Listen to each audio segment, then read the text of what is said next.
ఎక్కడైనా నిరుద్యోగులు ఇబ్బంది జరుగుతుంటే ఎప్పటికప్పుడు మాకు రాకేష్ రెడ్డి అన్న మాకు అండగా ఉండి సిటీ సెంటర్ లైబ్రరీ కావచ్చు, అశోక్ నగర్ కావచ్చు, ఈ దిల్సు నగర్ కావచ్చు, ఎక్కడైనా ఎటువంటి సమస్యలు ఉన్నా ఈరోజు రాకేష్ రెడ్డి అన్న మాతోని ఉండి ఫైట్ చేస్తున్నందుకు మా నిరుద్యోగులు రాష్ట్రంలో ఉన్న 30 లక్షల మంది నిరుద్యోగుల తరఫున మేము థ్యాంక్స్ చెప్పుకుంటున్నాం. అదేవిధంగా ఈరోజు ప్రధాన ఉద్దేశం ఇక్కడ ప్రెస్ పెట్టడం ప్రధాన ఉద్దేశం ఏంటంటే పోలీస్ అభ్యర్థులకి ఏజ్ రిలాక్సేషన్ గతంలో 34 సంవత్సరాలు ఉండే దానికి వీళ్ళు ఒక 87వ జీవో తీసుకొచ్చి దాన్ని 32 కుదించడం జరిగింది.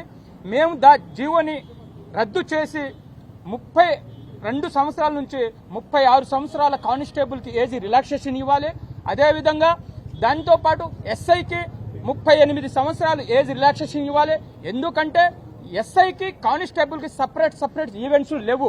ఎందుకు ఒకటే ఈవెంట్స్, ఎస్ఐ క్వాలిఫై అయినా కానిస్టేబుల్ క్వాలిఫై అయినా 5 ఈవెంట్స్. మరి ఎస్ఐకి ఫిట్ అయినవాడు గ్రౌండ్ కి ఈ కానిస్టేబుల్కి ఎందుకు ఫిట్ లేడు? ఎట్లా అసలు ఇది ప్రభుత్వానికి అసలు ఏం అర్థమవుతుంది?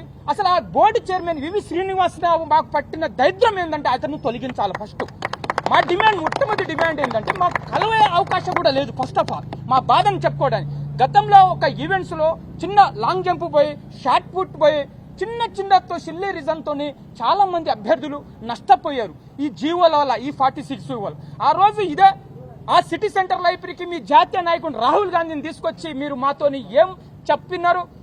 అరే మీరు 6 నెలల బుక్కును పక్కన పెట్టండి, వాళ్ళ ఉద్యోగాలు ఊడగొట్టండి, మీకు ఉద్యోగాలు వస్తాయి అన్నారు. నిజంగానే ఒకళ్ళ ఉద్యోగాలు వచ్చి మీకు ఉద్యోగాలు వచ్చినాయి కానీ మాకు ఉద్యోగాలు రాలే. మిమ్మల్ని నమ్మి మీరు తెచ్చుకున్న ప్రభుత్వం నిరుద్యోగుల ప్రభుత్వం, ప్రజాపాలన. ఇది ప్రజాపాలన కాదు, ప్రజాప్రభుత్వం కాదు, ఇది నిరంకుశ పాలన, పోలీస్ పాలన లాగా ఉంది.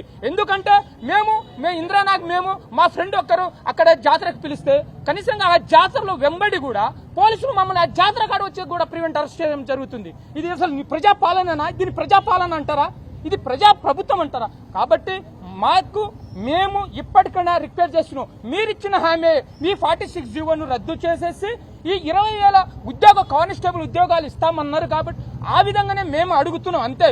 మీరు ఆ రోజు ఇప్పుడు మా నవీన్ పట్నాయక్ కూడా మాట్లాడి బంగూరు వెంకటన్న మీరు మాకు ఆ రోజు మాట ఇచ్చారన్నారు. ఖచ్చితంగా మా నవీన్ పట్నాయక్ మాట్లాడినట్టు ఖచ్చితంగా మీ ప్రభుత్వం దృష్టికి తీసుకెళ్ళండి, మా బాధను చెప్పి ఆ విధంగా మాకు నోటిఫికేషన్ విధంగా మీరు ప్రయత్నం చేస్తారని ఆశిస్తున్నాం. లేని పక్షంలో జూన్ 2 తర్వాత ఖచ్చితంగా రాష్ట్రంలో ఉన్న నిరుద్యోగులు అందరం కలిసి ఖచ్చితంగా ఏకతాటి మీద వచ్చి ఖచ్చితంగా మీ ప్రభుత్వం యొక్క భారతం పడతామని ఈ వేదిక ద్వారా హెచ్చరిస్తున్నాయి. Thank you.